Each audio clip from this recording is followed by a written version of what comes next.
نارنگی رو خود طبیعت داره بگه آقا اینو 10 نفر آدم میتونن بخورن ها.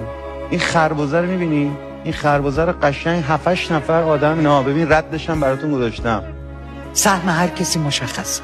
آره دیگه اگه اینطوری بشه هیچکی نه گشنه میمونه نه هیچکی تشنه میمونه نه هیچکی بیپول میمونه. یه نقل قول یه جایی نشستین در یک جمعی سینی چای رو میگیرن جلوی شما تا وقتی که شما دارین چای رو برای دیگران برمیدارین سینی رو جلوی شما نگه داشتن.